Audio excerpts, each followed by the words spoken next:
Hello everyone, nubkeks here. Welcome back to Nub Raids, and in today's video, we are talking all about guaranteed summon events. We're going back to our deep dive series into shard pulling and Raid Shadow Legends. I've done a deep dive into how good 2x events are, a deep dive into how good 10x events are, how to actually go in and work out, are these worthwhile for you? And today, we're going to do that for guaranteed summon events as well.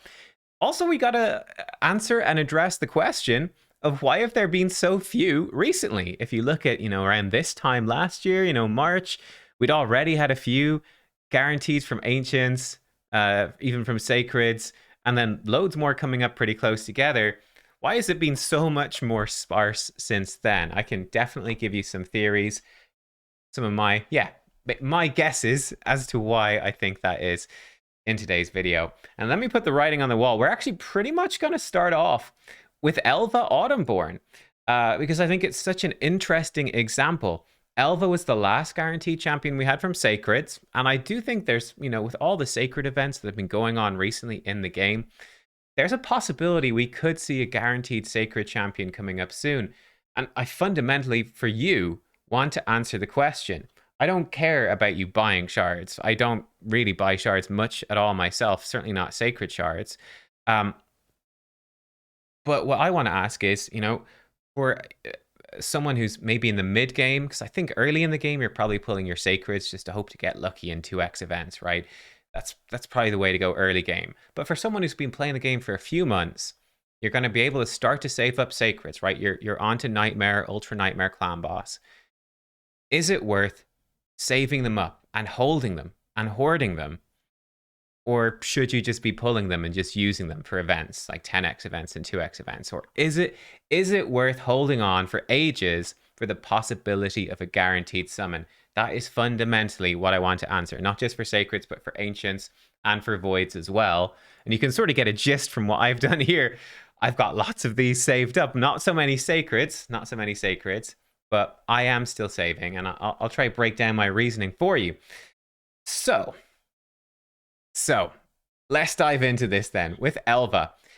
Fundamentally, the question that you need to ask about this is, it's a question of opportunity cost, right? Let's say 20 sacreds for Elva. If I pull 20 sacreds for a guaranteed Elva, I obviously get a guaranteed Elva.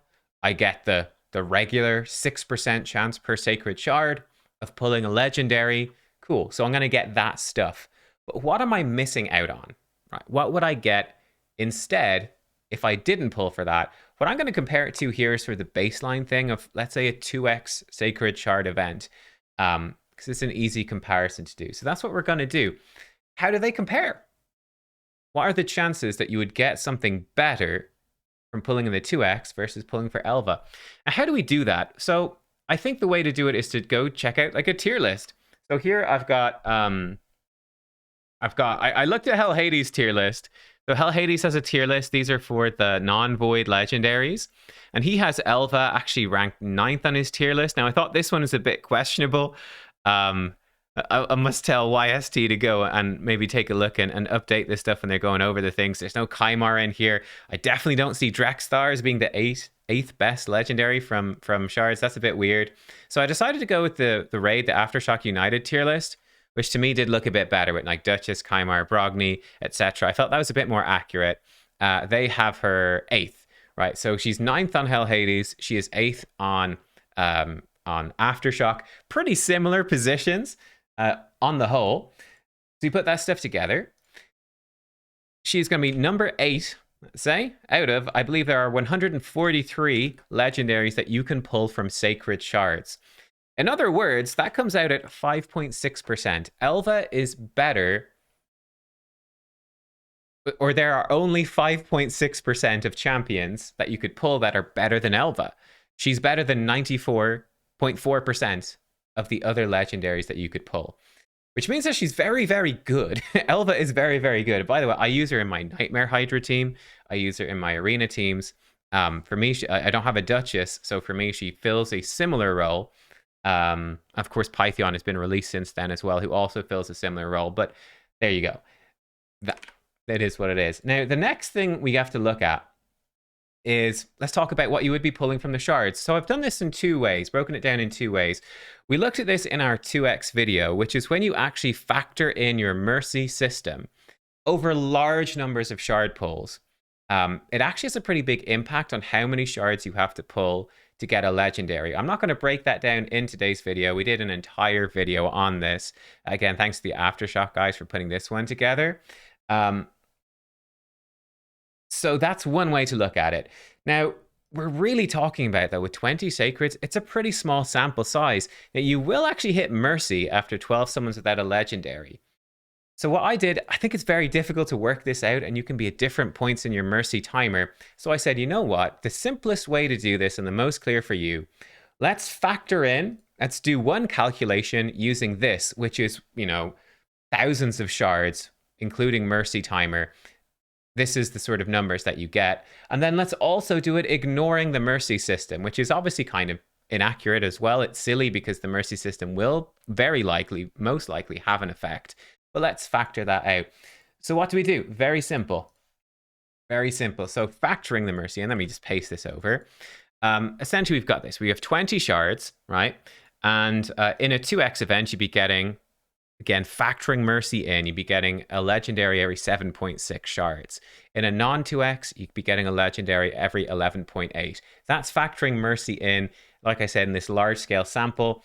We'll do also this ignoring mercy, to give us the most skeptical take here, and then we can find the balance between the two. So if we ignore mercy, you'd have a 12% chance 20 times with the shards to get it in a 2x, or you'd have a 6% chance in a non-2x. And this comes out with 20 sacreds. What would you get? So if we go with the most optimistic possible version, which is with factoring mercy in, you would get 2.6 in a 2x event, legendaries. You get 1.7 in a non-2x. Now, if we ignore the mercy system, as you can see, it obviously becomes more favorable to the 2x event because the mercy system is stronger outside of 2x events. Again, you need to watch that video if you want to see how that's explained. But you'd be getting 2.4 in a 2x event if we ignore mercy. So obviously slightly less, but not too much. And then it's a bigger drop for outside of 2x events, right? Non-2x, you'd be getting 1.2 legendaries out of it. And what do we do then? Well, basically what we do is we're going to take this little calculation here. So we're going to subtract these, right? Because this is the difference. It's not like you're gonna, I think that's a mistake people sometimes make. They look at 20 sacred shards for Elva, and it's not like fragments. It's not like you put the shards into like a blender and it just gives you back a guaranteed Elva. No, you're actually pulling 20 shards, right? You're getting stuff out of it. And that's what we want to work out here. So what we're doing is, yeah, we take the 2.6, we take away 1.7, which obviously leaves us with 0.9. So you'd be getting 0.9 extra legendaries with Mercy factored in, by pulling in a 2x event versus pulling in the non-2x for a guarantee like this.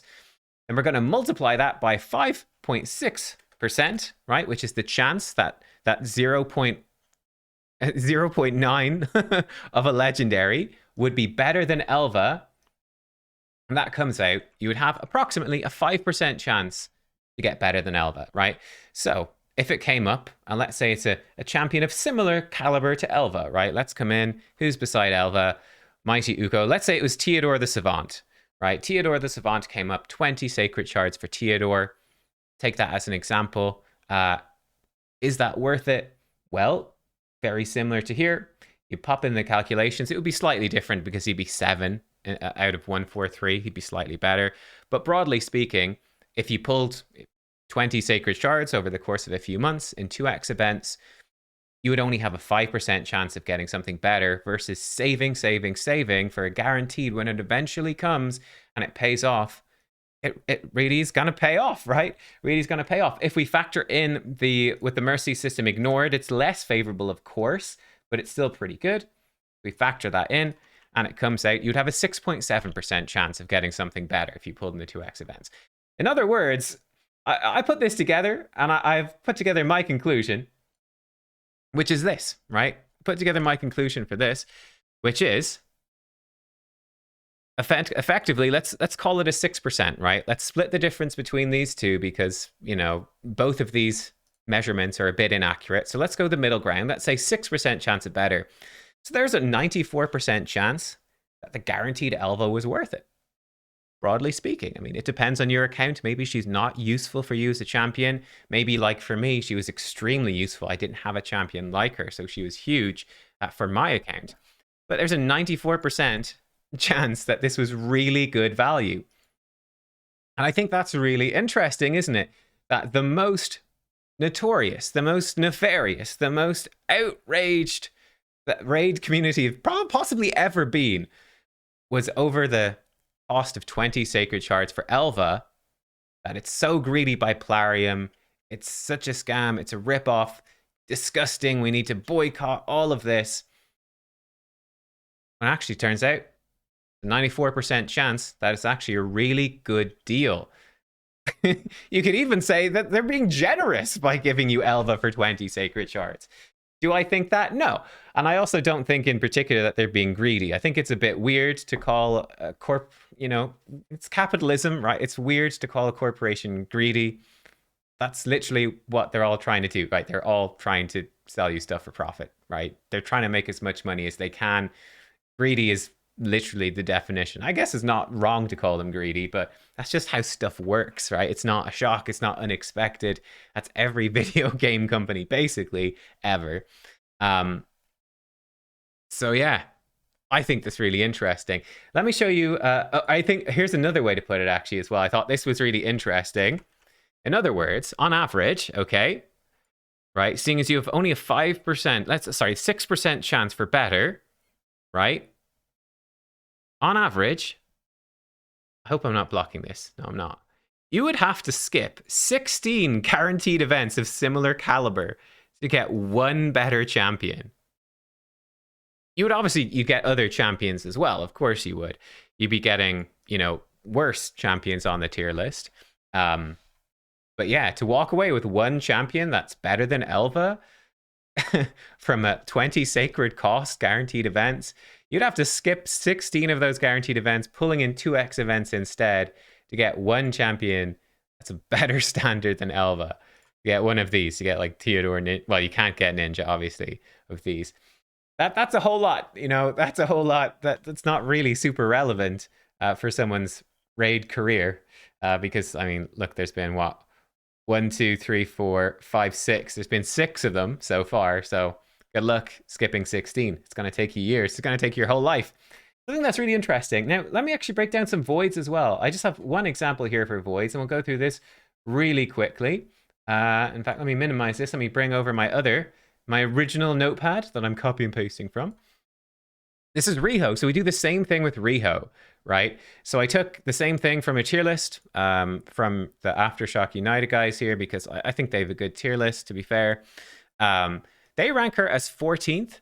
Now, to be fair as well, things have changed, right? Since they did the Riho guaranteed. That was way, way, way back. It was the first guaranteed Void Legendaries back in April 2022. It was almost a year ago for 90 Void Shards, okay?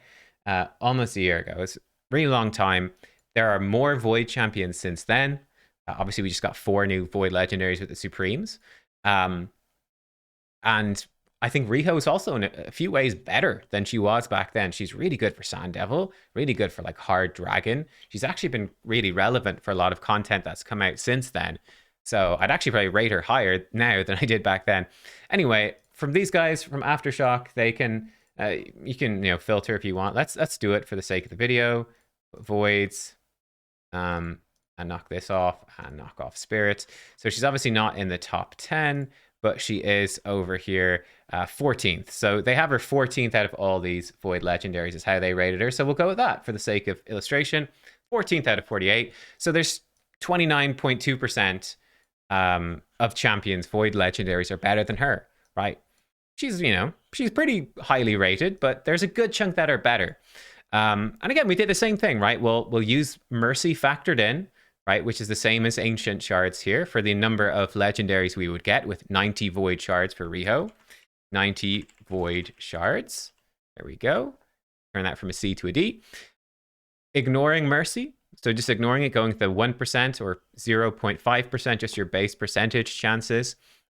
which is more accurate. I actually will say for this one, ignoring Mercy is much more accurate because this is a much smaller sample of shards, and there's a really good chance you could easily be pulling 90 shards without touching Mercy at all. So this would be much more accurate this time, whereas with the Sacreds it wasn't, right? But Mercy ignored would be like this. So we can work it out A or B, with B being more accurate. So if we factor in the Mercy thing, which is a bit unrealistic, but 8.8% chance of better. This is a more realistic measure. You'd have a 13.1% chance of better. Again, that is if you pulled in 2x events instead. I put it at, let's say, 12%. We'll go slightly lower than this, but not by much. I said 12% chance you'd be getting something better. So there's like an 88% likelihood that guaranteed reho is worth it. Or in other words, on average, you'd have to skip 8 guaranteed events of similar caliber to get one better champion. That's a lot of void events to skip, you know, pulling in 2x instead. So yeah, it becomes pretty interesting. So basically, what you have going on here, guys, when it comes to these guaranteed events, it depends on the quality of the champion. That is what you need to do, right? Make your own tier list if you want it to be as accurate as possible. If you disagree with these tier lists, I mean, feel free. I mean, I disagree with them as well, so it's fine. Make up your own tier list for the champions, for the legendary. Work out, or you could just copy, you know, one of the tier lists if you don't want to do that work. Go for it, whatever you want to do. Work out, what is the chance I could get something better? And this is the same sort of thing you could do with 10x events. Watch my video on that too. And then you can work out how worth it would be for you, what your chance of pulling something different would be. So for example, if we looked at, let's say, the guaranteed Fortis, who's considered to be very bad, this would be much different, right? Riho is one of the best guaranteed, arguably the best guaranteed Void Legendary they've done. Elva, likewise. We've looked at sort of best case scenario. So I invite you to go through and work it out for the other ones. And certainly to be prepared to do this, I'll do it as well in future videos for you. If they ever do guaranteed stuff in the future, we can work that out as well. Yeah, you can work out your chance that you would get something better and would it be worth it for you. But broadly speaking, overwhelmingly for me, my answer is still yes. The downside is that they're super rare now, but if you are able to save up shards and stockpile them, that is absolutely what you should be doing. And incidentally, it's also by far the best way to handle the other good events too, that you want to min-max when you're more getting into the late game, which is, you know, your double legendary events, 10x events as well. You really need big amounts of shards in order to do that. If you're constantly pulling small amounts of shards and always using them up and your portal's always empty, you're really at a huge disadvantage.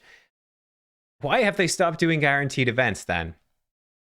Well, I think there's probably a few reasons behind this, but I think broadly speaking then, if you were to go through this and break them down, I think you will overwhelmingly find, like we did with the 2 examples we just did, that these events are actually incredibly, incredibly good. And that the reason that people react so negatively to, for example, 20 Sacreds for Elva is essentially overestimating how good 20 Sacred Shards is, pulling in like 2x events or other stuff. People feel like that's, you know, Plarium has created this mindset that they're really high value, because they are very high value in the game. So you expect to get a lot out of them, but expectations don't really match reality. And that's a very important lesson that I put in, try to do in my videos for shard pulls, is to have reasonable expectations and understanding what these are actually worth. Because, you know, it's effectively gambling, and going in ignorant is just, you're just begging for yourself to be exploited, really. And I mean, like, they're going to be more than happy to exploit you. Let me tell you, more than happy. So yeah, be smart and be careful. But these are actually so much better than we would have realized. They're an exceptionally good deal. That's not necessarily the reason that they aren't doing them as much anymore. And why did they do them in the first place? If these were such good deals, why was Plarium doing them? I think the reason is pretty simple. The reason that they're doing this, or we're trying these out, in my opinion, my take on it, is that it's trying to convert, it's trying to get a new kind of spender in, right? It's sort of that FOMO feeling. It's like going like, hey, you know, guess what? It's whatever. It's Nekmothar. You want to, let's say Candrafon, because Candrafon was like an established champion. Yo, it's a guaranteed event for Candrafon. You really want Candrafon, don't you? Yeah, gosh, I've really wanted Candrafon for a long time. Well, you can get him for only 150 shards. You go, oh man, I'm really short on shards. I'm not sort of person that normally spends on shards. I wasn't planning on spending, but man, I could get Candrafon. He's right there for that amount of shards. I just go and buy it, and you talk yourself into it, and you go and you buy it. I think that's sort of the whole purpose of this. It's just a sales thing, right? It's look, you could get this champion. You could get Kyoku. Do you want Kyoku? Yeah, I do.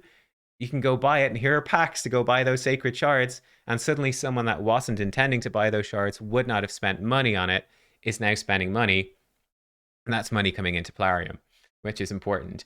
I think part of the reason that they might have pulled back on this is that they might have been running these, and then they found that actually this was working out badly for them. That people were just stockpiling shards for guaranteed events. They were skipping double legendary events. They were skipping 2x events, skipping 10x events. And as we talked about, these are really good value. Those other events are not as good value. And the gamble, right? It's about gambling, and yeah, it's about gambling, right? That people, when you're gambling, you're more likely to spend more. So they want to get people more into that gambling mindset effectively. That's my theory. I don't know if it's true, but I think that, that's quite likely as to what is going on. And that's also the reason why, part of why these are such good deals as well, is that these are fairly low prices. Elva at 20 sacreds. The sacreds are very expensive to buy, because that's another thing you have to factor in, right? Because that's what Plarium is thinking about, is you're getting people to buy the shards to do this. Sacreds are very expensive to buy. So to come in, for someone who's low on sacreds, to actually come in and to buy, let's say like me right now, if they brought out a guaranteed sacred for 20, to go in and to buy 13 sacred shards at a time, that's a really big leap. So that's why I think that generally they were very underpriced. Like 12 sacreds for Sissia is ridiculously good. That's absolutely insane. Completely bananas. Yeah, okay, we've got Hard Spider now. She's still good there, but not as crazy as she was for Spider, like 20 to 25. Well, 25, really, stage 25 Spider. They're setting these at lower prices, relatively speaking, actually really good prices, because it's more within purchasing range, right? It's about converting someone into that purchase. And that's why, right? That's why 80 Void Shards for a Legendary is completely mental. Although Fortis is pretty bad, Turbo is actually really underrated, quite solid. The reason that it's so low is because, well, Void Shards are really expensive. If you put in a Void Shard, 150 Void Shards, it's really difficult to actually get people to buy that many at once. It's just too much money, so people won't do it. And I think that's really what's going on. And this is what this is sort of about, was, okay, trying to find that balance. That's what Plarium is trying to do, find that balance of how many shards can we charge that people will really want it and actually be willing to spend, and they'll spend when they wouldn't have already. And like I said, I think the reason that they're doing this less now is that they were finding that it actually was depleting their overall shard sales, is my guess. That's genuinely my guess. I think that's what happened. They found out that people were just stockpiling for guaranteed events. They weren't doing the gambling stuff as much. And yeah, so there you are. Look, I hope that was interesting, guys. And you've got a tool now to come in and start figuring out. Obviously, all this stuff changes as they add more legendaries, right? These numbers change. Tier lists are constantly being updated. And it's always, these tier lists are always subjective.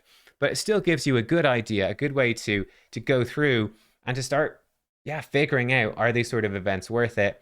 Like I said, even though these have been so rare, my advice, broadly speaking, my advice for sure, as much as possible, is to try to stockpile shards. Guaranteed events are extremely, extremely good. They're probably the best events. But stockpiling shards is super helpful for 10x events. It's super helpful, of course, for fusions, for the buy one, get one free, the extra legendary events. That's, again, you see, that's what happened with me. I went and did the buy one, get one free, the extra legendary event for sacreds. Didn't stockpile I stockpiled my sacreds. I had enough stockpiled and I went for it. And Plarium probably prefers that overall, I think. That seems to be the way things are going. But I still would be trying to stockpile large numbers of these shards. It's just the best strategy. And then you can actually mix and match the events, right? So you can go for 2x events when you're low on your Mercy system. That's not so bad. And then when you're higher on your mercy system, that's when you're really looking towards 10x events. You're really looking towards the extra legendary events, trying to sync those up where you can. And then guaranteed events, when they happen, are basically always a good deal, and they can actually set you up really well with your mercy system for the extra legendary or the 10x events, which is a big deal going late game. There you go. I hope you enjoyed Deep Dive. Thank you for watching. Sorry, it was very quite long, but there we go. I'll see you all next time. Goodbye.